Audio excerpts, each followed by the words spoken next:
Good morning, you guys. Welcome in. It's Jax. Happy to have you along for another adventure. An adventure it will be today. But first, I got to fill you in on some housekeeping, okay? Housekeeping item number one, washing machine. That's not it. Housekeeping item number one is this.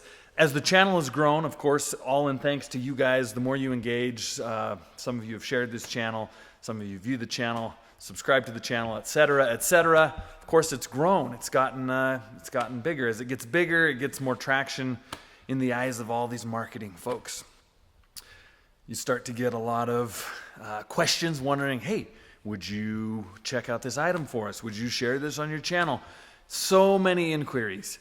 And a lot of the inquiries, I just go right off like, no, I'm not into that. It's not a fit. I'm sorry. But some of the inquiries are things that are interesting to me and things that I think would be interesting to some of you out there.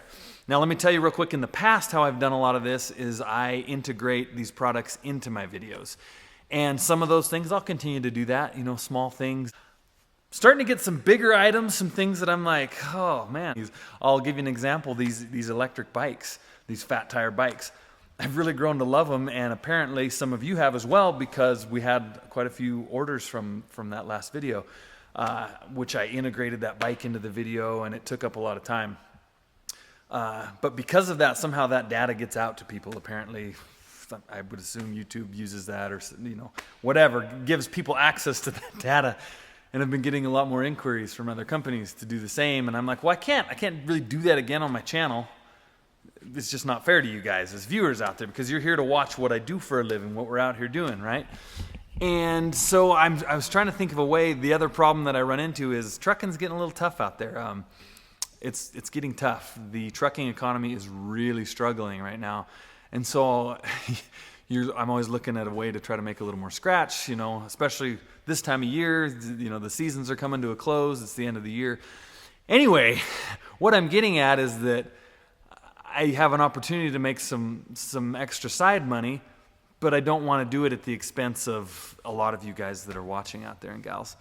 So I've come up with this idea, and this is what I've decided to do, okay? And I think it's something that will serve you guys really well, and it's something that will allow me to develop, some working relationships with a few of these companies. I'm going to be doing some separate review videos that'll be sprinkled in. Now, before you even worry, it's not going to affect my regular content at all whatsoever. I'll continue to do what I'm doing. I put out a video almost every week. Sometimes it's 10 days, but pretty well every week of what we're doing out here. That'll all stay the same. In addition to that, you may find a release in between those regular videos of a review of a certain product. You'll see it in the title. If it's something that you're interested in, you're like, hey, I would like to see Jax's take on this, or, wonder what that's about. You can click on it and check it out. If it's something that you're like, you don't have to click on it. You don't even have to watch it. That way, it's not integrated into the mainline content that you're here to watch, and you don't have to, deal with it in a regular video. And a lot of these companies don't want it in a regular video. They would prefer me to do a separate review. Don't ask me why they think my opinion matters. I just wanted to give you a fair heads up and explain it to you so you weren't wondering what was going on with that. Next item.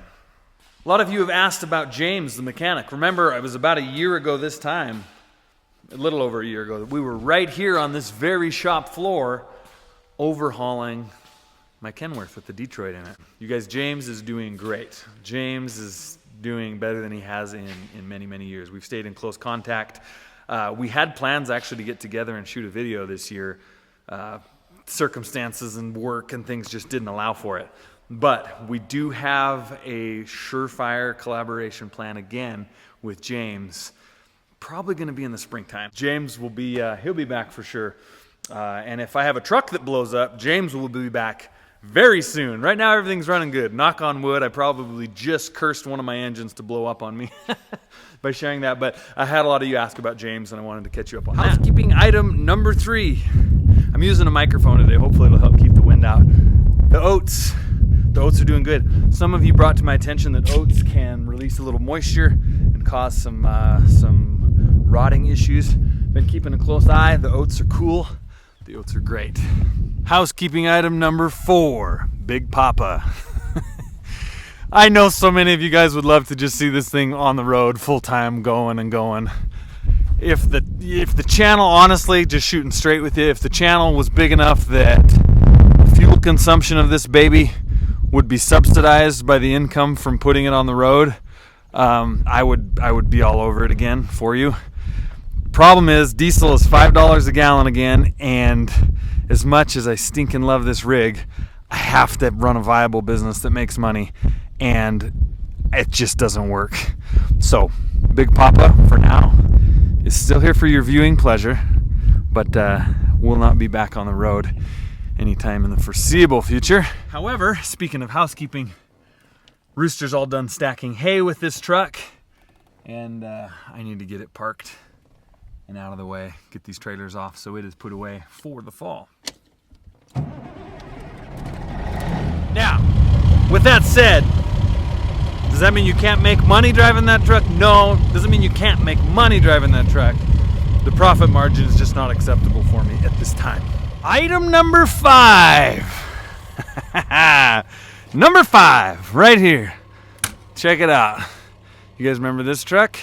We did a video last spring with this truck where we removed the box from this truck and also the box that was on that truck, and sold them to a Hutterite colony that was going to use them for transloading some of their hogs. I promised a follow-up video to see what they did with the boxes, and I have not delivered. I will deliver. I will find them. I will get back in touch. They're a couple hundred miles away, but I will be sure, maybe when I go over to record the podcast, that we go out and go on a journey. So she's been sitting here. I have plans to take that rack off of that truck, put it on this one. Let's see if this truck will start. It's been sitting for a long time, of course, since we did our last deal. But it has a kill switch. Let's see what the volts are reading. Where's the voltmeter? Ooh, 11 and a half. 11 volts. Let's see. Come on, big cam. Woo!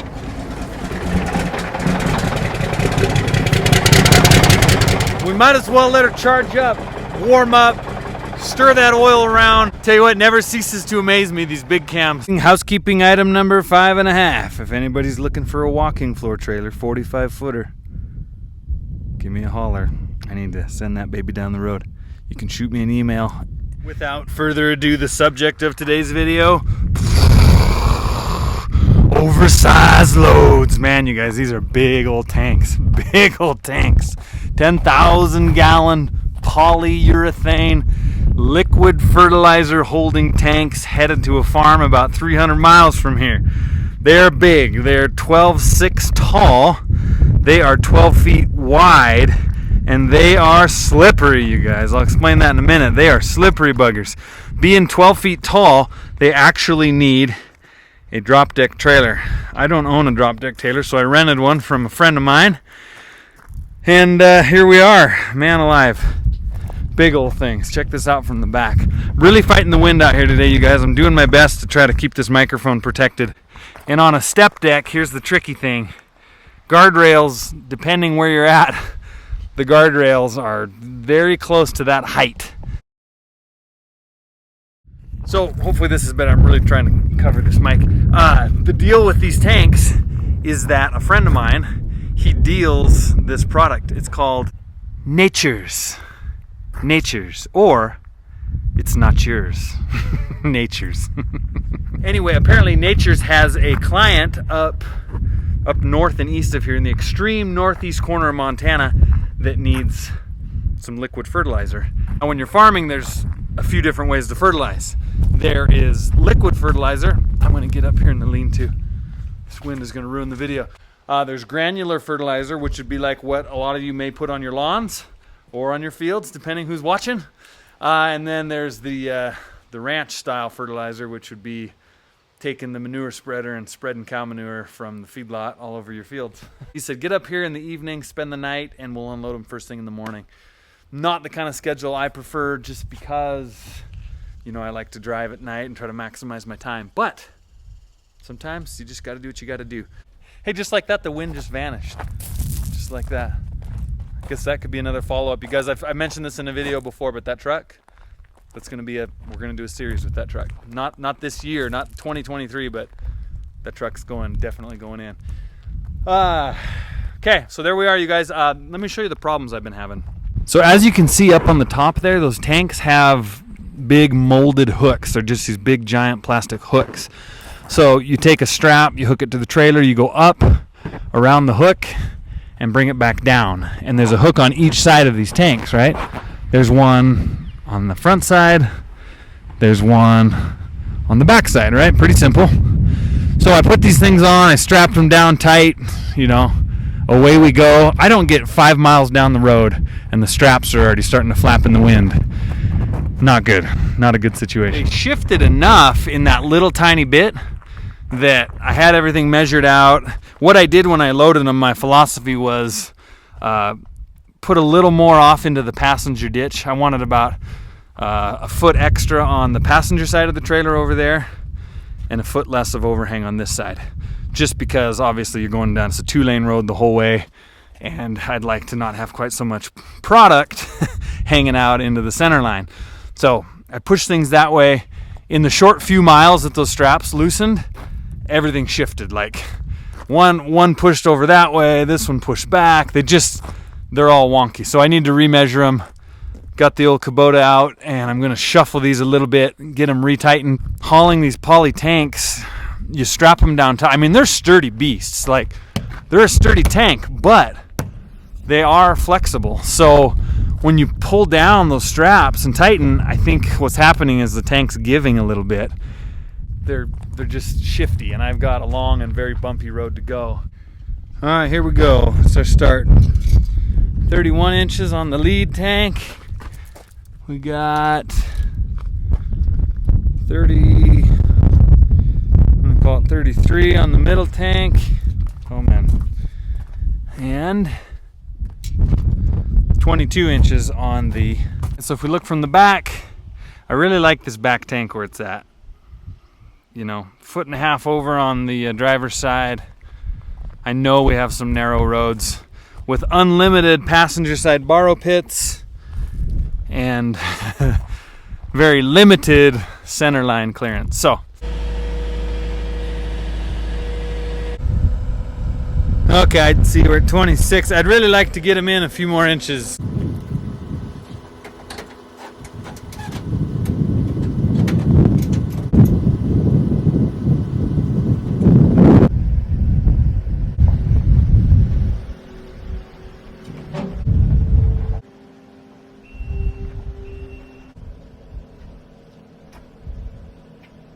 All right, y'all. Gotta love a windy day. First tank, 20.5 inches. Second one, 21 inches. Third one's 22 inches.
All right, so check this out. This is what I'm talking about. I've driven 1.5 miles just on the gravel down on the highway here.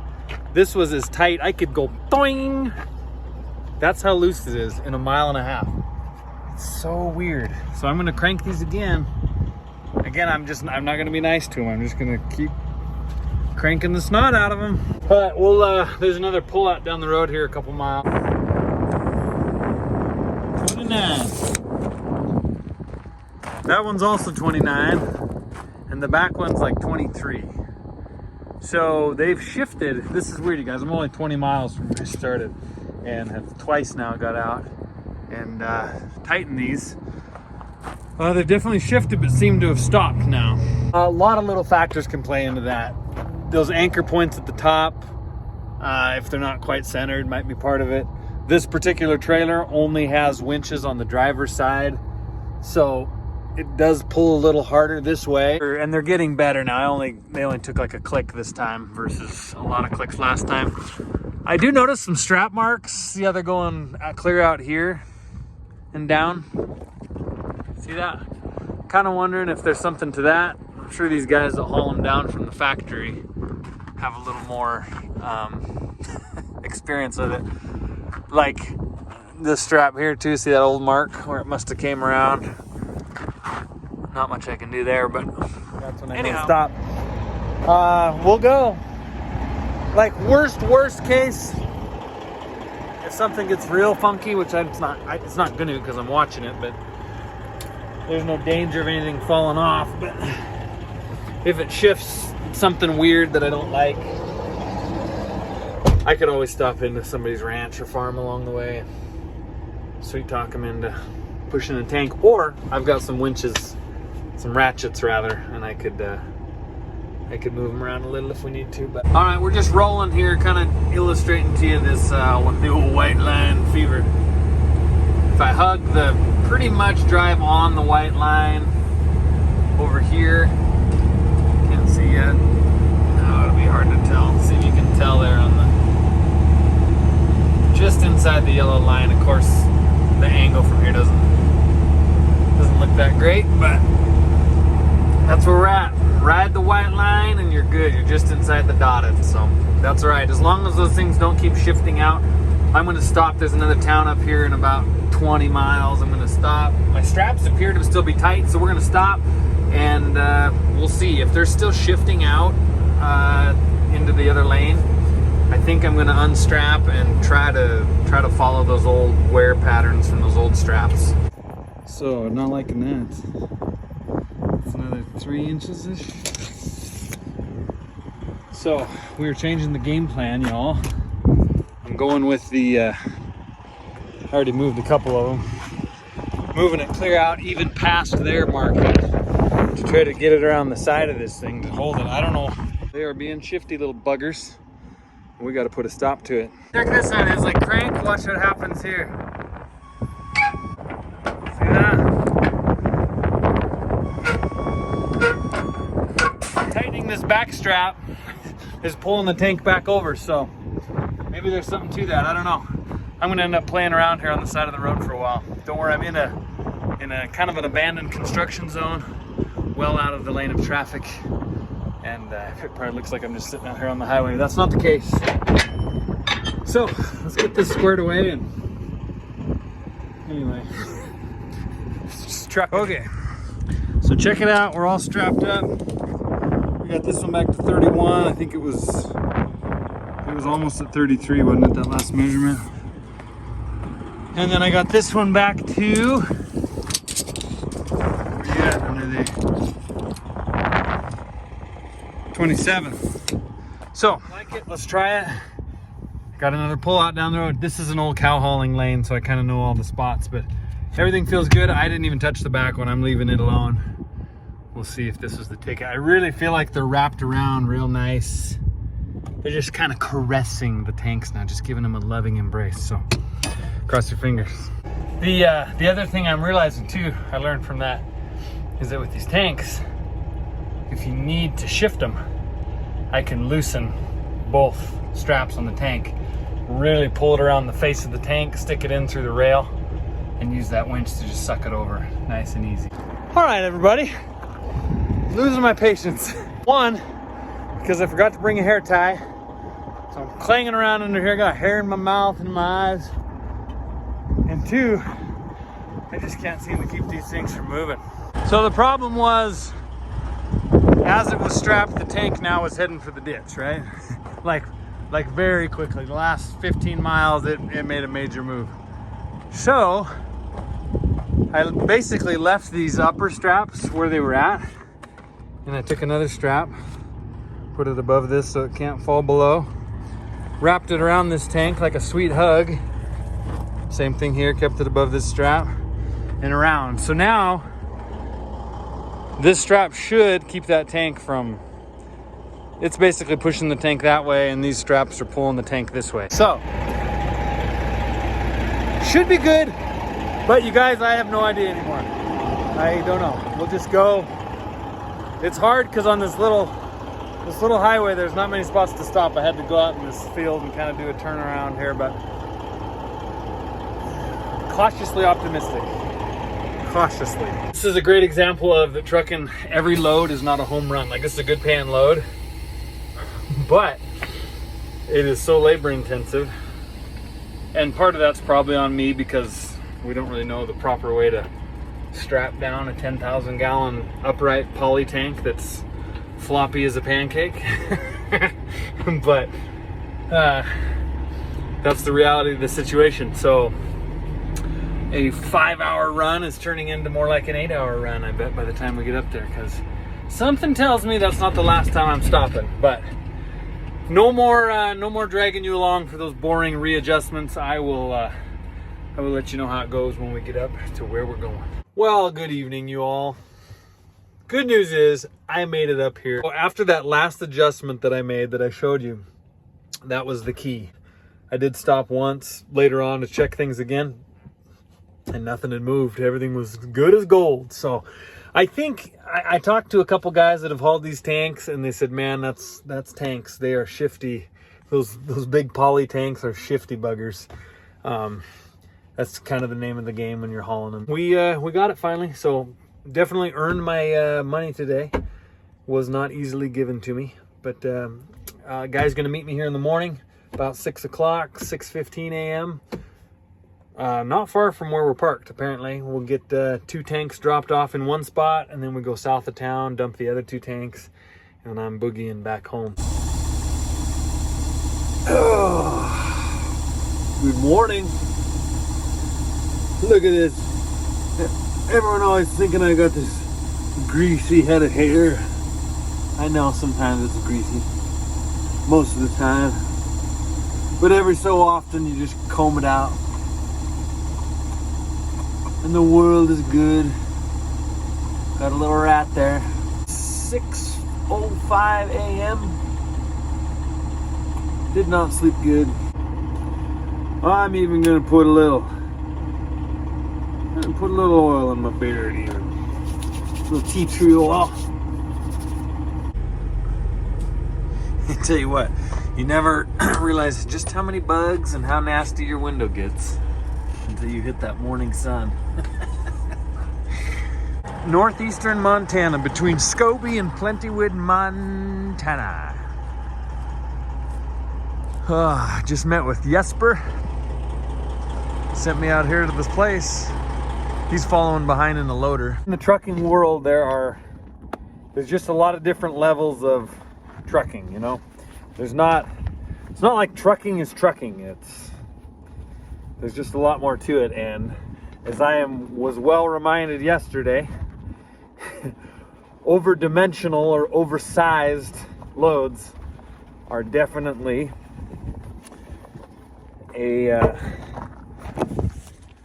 they're definitely a part of trucking that requires some care, some serious time and care, and acute awareness as you're traveling, because everything on the road technically becomes an obstacle.